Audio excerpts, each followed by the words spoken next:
반갑습니다. 우리 곁에 있는 가족들 다시 한번 인사하시겠습니다. 예수님의 이름으로 사랑합니다. 예수님의 이름으로 사랑하고 축복합니다. 사랑하고 축복합니다. 네.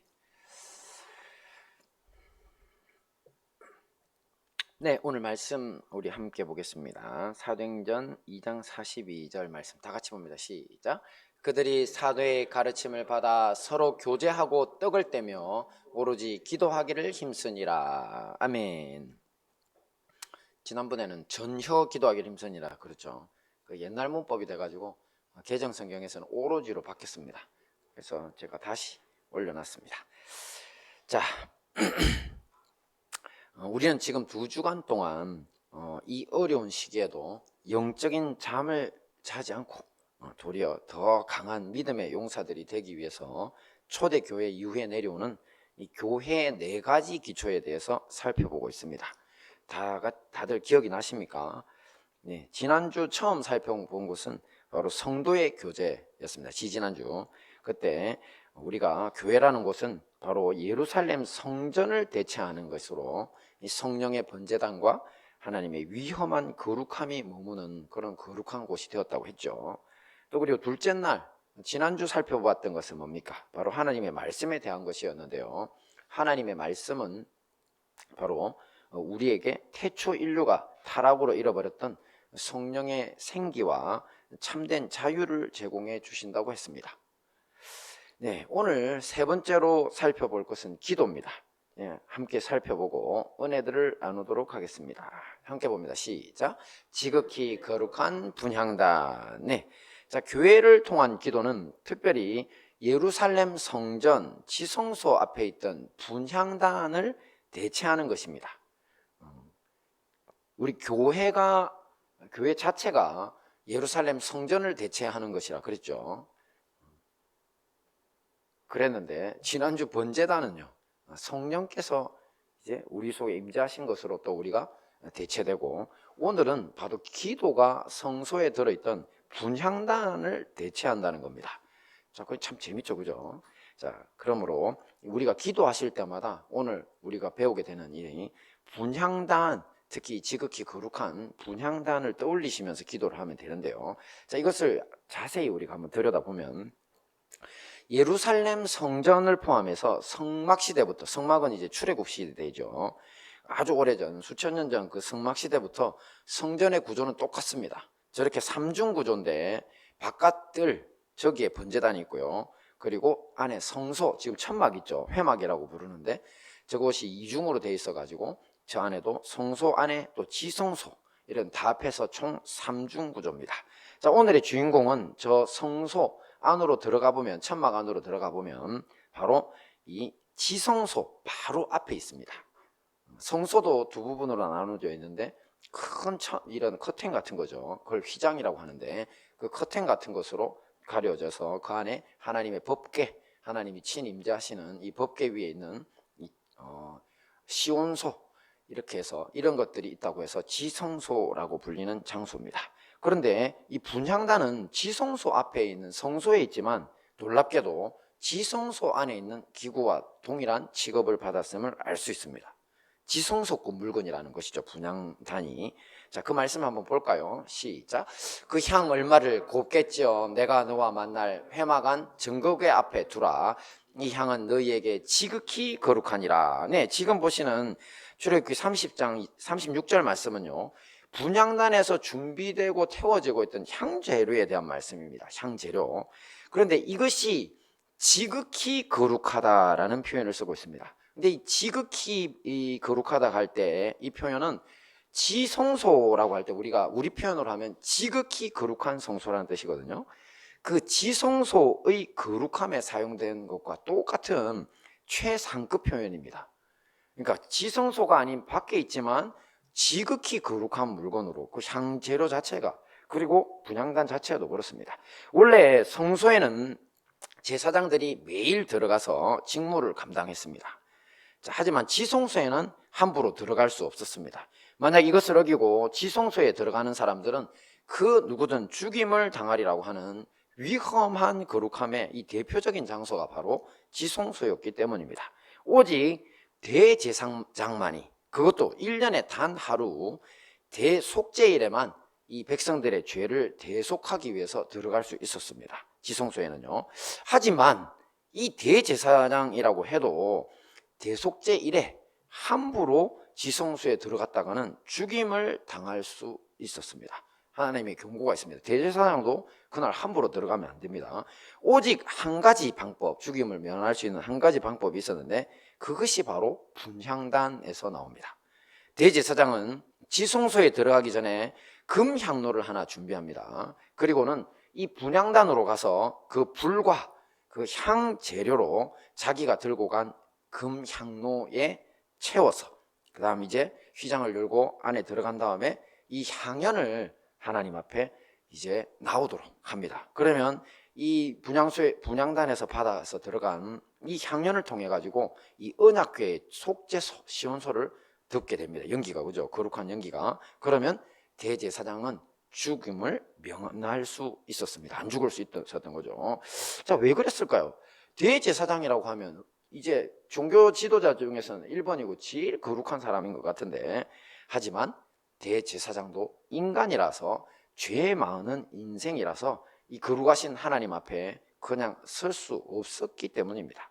오직 분향단의 불과 향재료로 향연을 피워서 자신의 허물을 가려야 살 수 있었던 겁니다. 이것이 중요합니다.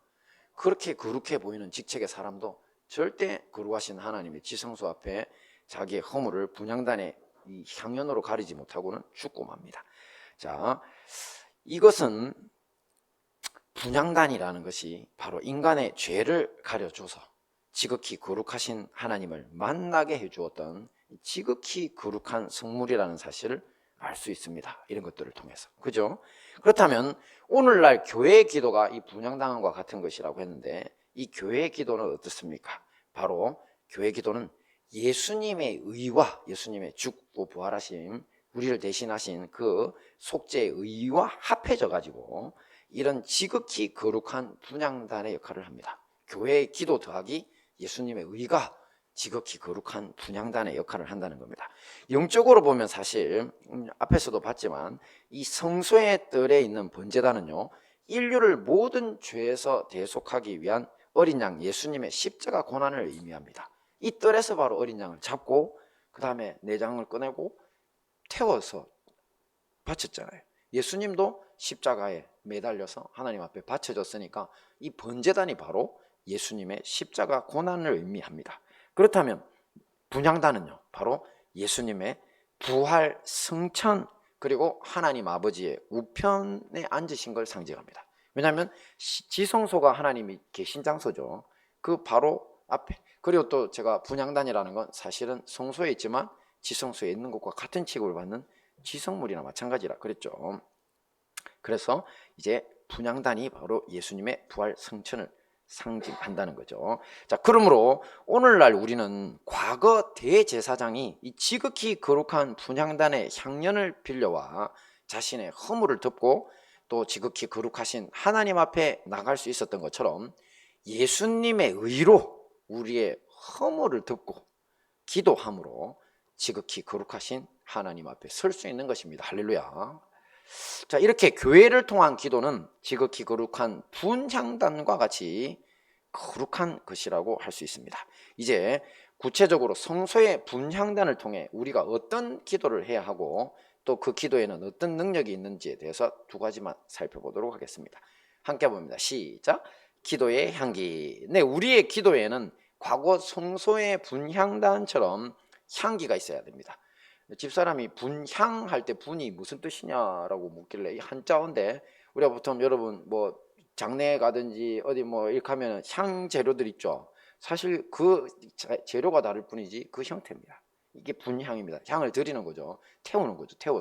태워서 향을 드리면 향연이 올라오죠. 그게 분향단인데 이 분향단의 향 재료를 함부로 할 수 없었습니다. 주님이 정해주신 향만 사용해야 되는데요. 자, 그 향재료가 총 4가지가 있는데 첫째가 바로 소합향입니다. 이 소합향은 향나무의 진액이 밖으로 나오는 것에서 채취합니다. 진액, 나무 밖으로.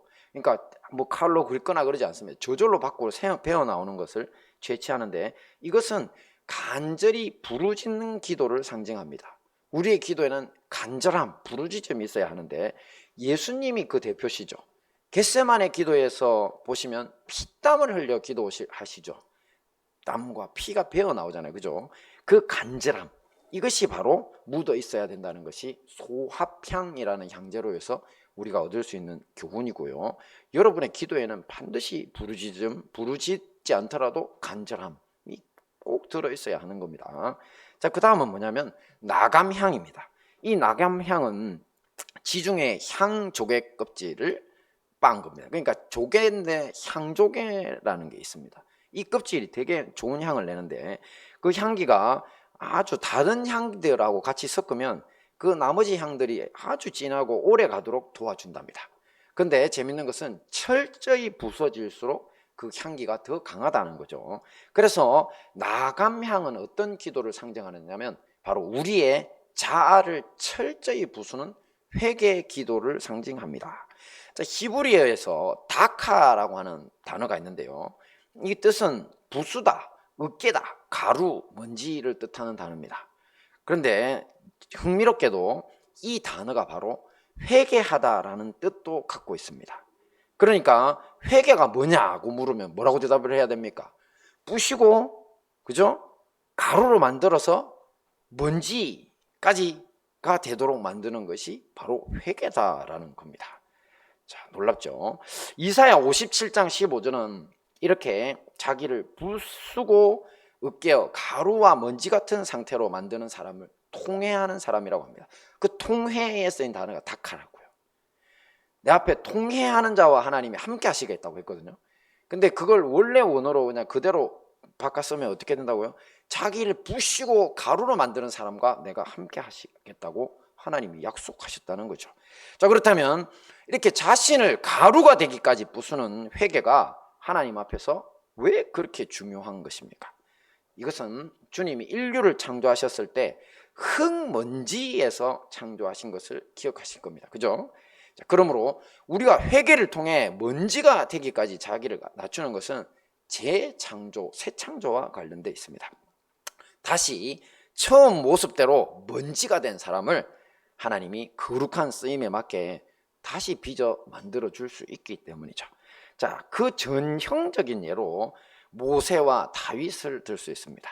자, 이들은 이집트의 왕자에서 목동으로 낮아지고요. 우리가 보통 천해진 것을, 직위가 떨어진 걸 낮아졌다 그러죠. 네, 왕자가 목동 인세 먼지가 된 거죠. 그리고 왕의 사위와 장군에서 이 반역의 누명을 쓰고 이제 도망자 신세로 사막을 전전하던 이 다윗이 있죠. 모세가 앞에 있었던 것처럼. 자, 이런 경우는 사실 스스로 회개 기도로 가루가 된 것은 아닙니다. 그죠?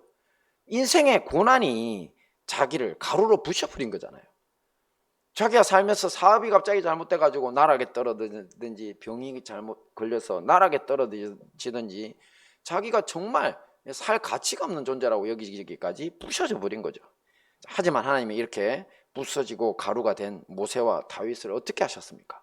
그들을 재창조해서 전무후무한 선지자, 모세 전에 모세 없고 모세 후에 모세 없었다는 표현을 쓰는 전무후무의 선지자로 세우시고, 또 이스라엘 역사상 최고의 성군이었고 또 인류 구원의 메시아인 예수님의 직계 조상의 영광을 다윗에게도 주셨죠. 자, 이게 바로 뭐라고요? 나감향의 기도입니다. 그러니까 내가 삶을 통해 부서지지 않더라도 내 자신의 각성을 통해서 야, 내가 진짜 이런 인간이구나, 나를 부셔버려야 됩니다. 그래서 앞에서 나감향이 더해지면 다른 향기가 어떻게 된다고 그랬죠? 향이 진해지고 더 오래 간댔습니다. 사실 내가 부서진 사람인지 아닌지는 뭐를 통해 알 수 있는 겁니까? 그러면 다른 사람이 향기 나게 만드는 사람이 부서진 사람입니다. 다른 사람과 잘 어울리는 사람이 부서진 사람입니다. 그래서 혹시 나는 부서질 거 없는데 이렇게 생각하시는 분들이 있다면 좋습니다. 뭐 귀한 일이죠. 하지만 자기가 부서질 거 없는 사람인데도 날마다 사람들과 문제가 일어나고 향기 나기보다는 이 분쟁의 냄새가 난다면 그건 악취죠. 그렇다면 내가 부서지지 않고 있다, 나감향의 기도가 각성이 안 되는 삶이라고 자기를 돌아보시면 됩니다. 자, 그 다음에 세 번째는 풍자향인데요. 이 풍자향은 고무나무에서 나는 아주 강한 향의 진액으로 만들어져요. 고무나무 향기 되게 셉니다. 그래서 이게 방부제로 쓰이고 소독제, 해충 제거입니다. 그래서 고무나무 향이 있으면 이 해충들이 붙지는 않는답니다. 네. 저 요즘 산에 가끔 가는데 이거 모기한테 엄청 물리는데 좀 한번 구해봐야 될 것 같아요. 그리고 썩지 않게 하는 방부제 역할. 자, 그런데 이게 뭐냐면 바로 양심이 부패하지 않도록 하는 기도가 있어야 된다는 겁니다. 이번째 제가 목사님 한 분과 만나서 교제를 하게 되었더랬습니다. 그랬더니만 그 목사님과 말씀을 나누다가 자기 친구가 서울에 이제 새로 부임해 갔는데 담임 목사로 그 교회에서 이제 원로 목사님이 이 교회의 땅과 건물 명의를 다 가지고 계신답니다. 근데 알고 봤더니만 이게 20년 전에 교회가 이제 사면서 편의상 목사님 명의를 했던가 봐요. 근데 이게 지금 어느 날 그 주변이 땅이 막 개발되면서 10억 이렇게 되더니만 갑자기 뭐 20억, 처음에 살 때 10억에 샀어요. 근데 이게 10배 해가지고 100억으로 뛰더니만 또 이제 20배 해서 200억으로 뛰어버렸다고 하더라고요. 자, 그렇게 되는데 어떻게 되냐면 이제 원로 목사님이면 물러나셔야 되죠. 근데 이 원로 목사님께서 안 물러나시고 담임 목사가 왔음에도 불구하고 물러나는 게 아니죠. 그 교회의 땅과 그 명의 이전을 거부하고 있다는 겁니다. 거부. 왜냐하면 자기 재산으로 되어 있는 거예요. 이 목사님은 이제 200억짜리 목사님입니다. 원로 목사님. 그래서 제가 웃었습니다. 그 목사님이 원로 목사님이면 또 얼마나 사시려고 그러는지는 모르겠는데 그 200억 들고 지옥 가셔야 될 건데 제가 웃었습니다. 아니 그렇게 어리석은 사람이 어디 있습니까? 안 그래요? 그 할아버지가 사시면 얼마나 살 거라고. 제가 만약에 10살짜리가 200억을 탐을 낸다면 좀 이해를 하겠어요. 살락이 기니까. 그러다 중간에 회개하겠다는 등 이렇게 막 뭘 칠 건데 걔 같으면 이 할아버지는 어떻게 하시려고 이러는 건 몰라. 자, 이게 왜 그러냐면 이분의 일생에 어떻게 사셨는지 저는 잘 모르겠지만 풍자향과 같은 방부제 역할을 하는, 자기 양심이 썩지 않게 하는 기도가 없었다는 것을 알 수 있습니다. 그리고 마지막으로 유향이 쓰였는데요. 이 유향은 유향나무에서 채취하는 것으로 그 아주 고대로부터 참 귀한 향료로 쓰였습니다.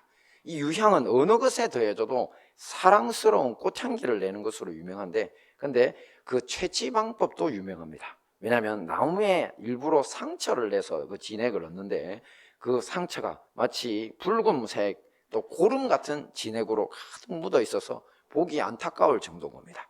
자, 영적으로 볼 때 이렇게 상처를 입혀서 채취한 진액의 향기는 누구의 향기일까요? 바로 예수님의 고난의 향기입니다.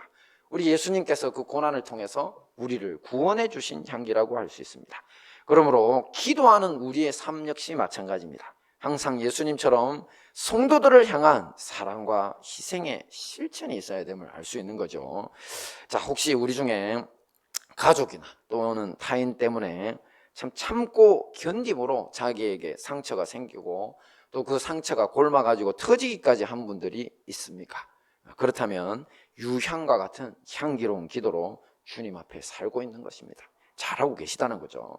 자, 이렇게 날마다 우리가 드리는 기도에는 반드시 분향단의 4가지 향이 있어야 됩니다. 그죠? 그러니까 이것을 한번 뭉쳐서 정리해보면 어떻게 될까요? 바로 이제 소합향, 나감향, 풍자향, 유향을 뭉치면요, 소합향, 이제 부르짖는 기도, 곧 간절한 기도로 가루가 되기까지, 나감향 가루가 되기까지 자기를 부수는 겁니다.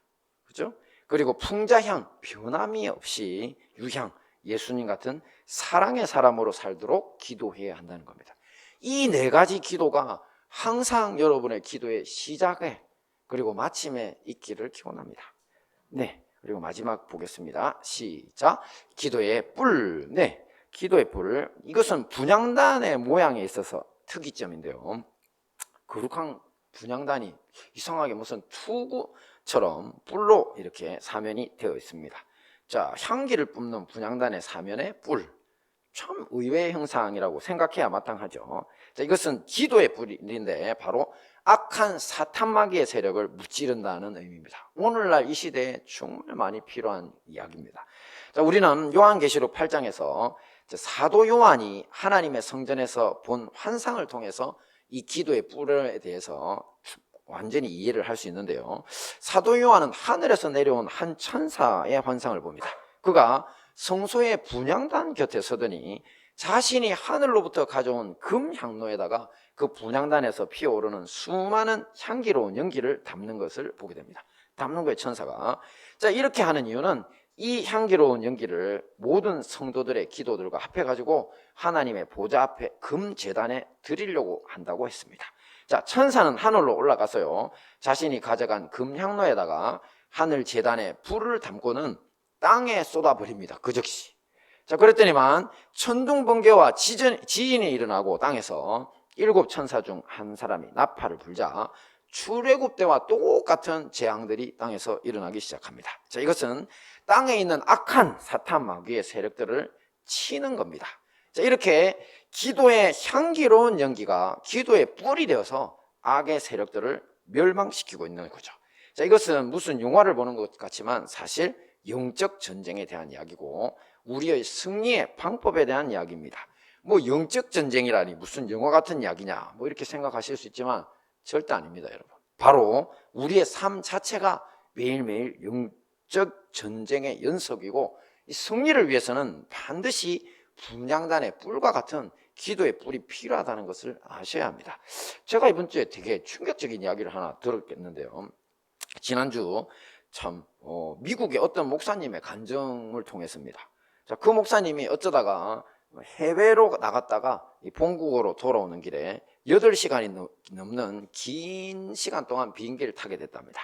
그래서 표를 받아 들고 자기 자리에 가보니까 이 2열 시트인데 벌써 얼굴 잘생긴 백인 신사 하나가 자리에 앉아 있더랍니다. 그래서 가볍게 인사를 나누고, 자, 자리에 앉아서 비행기 이륙하고 이제 항행을 계속하고 있는데, 이제 식사 시간을 앞두고 비행 승무원이 왔습니다. 메뉴를 알아보러 오죠.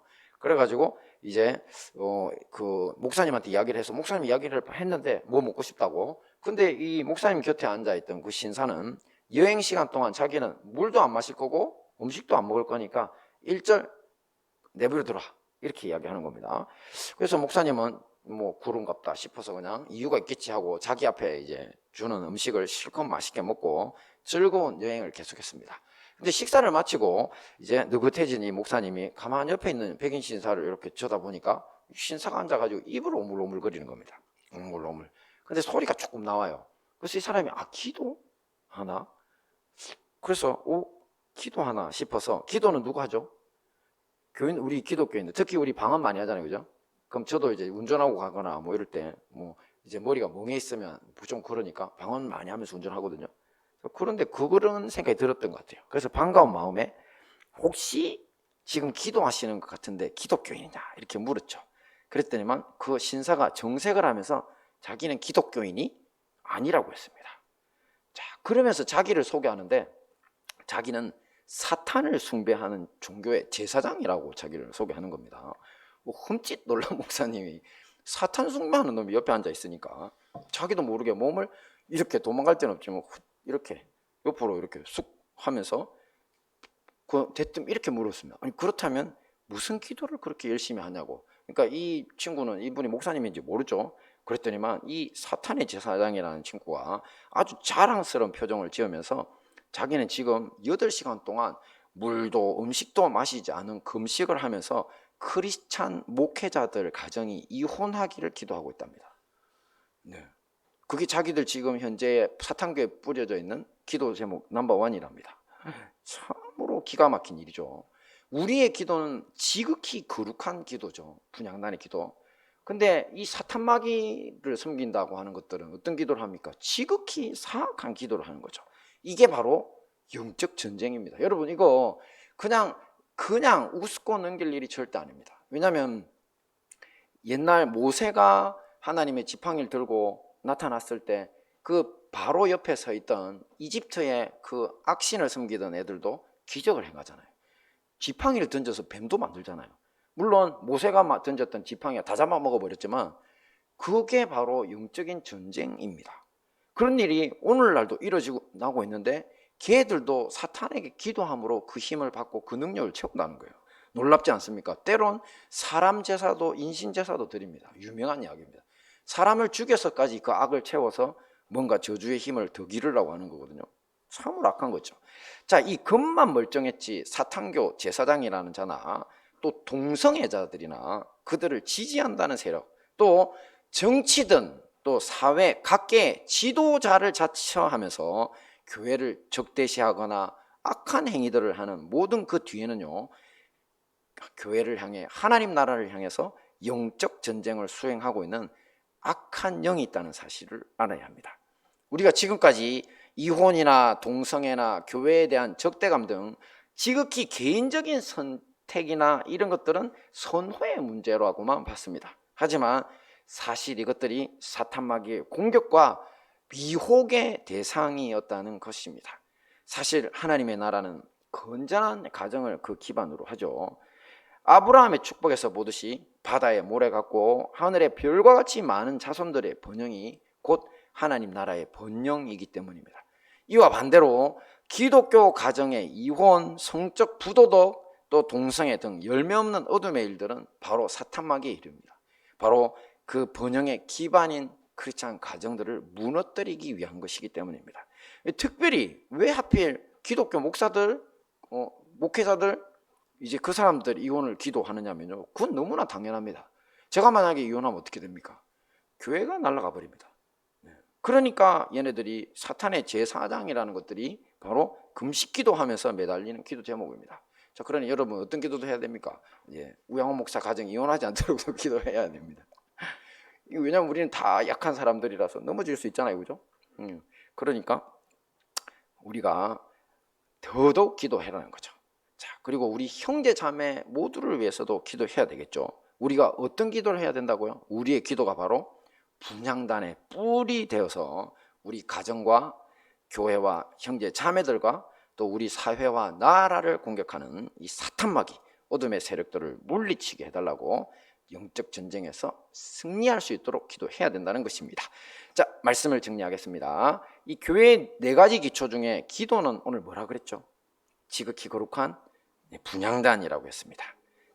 우리는 교회의 기도를 통해서 고대 이스라엘 성도의 분향단을 대체하는 지극한 거룩한 사명을 감당할 수 있다 그랬죠. 그 다음에 우리 그 분향단에 필요한 2가지, 얻을 수 있는 교훈 2가지가 있었죠. 분향단을 통해서 우리는 어떤 기도를 드려야 된다고 했습니까? 향기로운 기도를 드려야 되죠.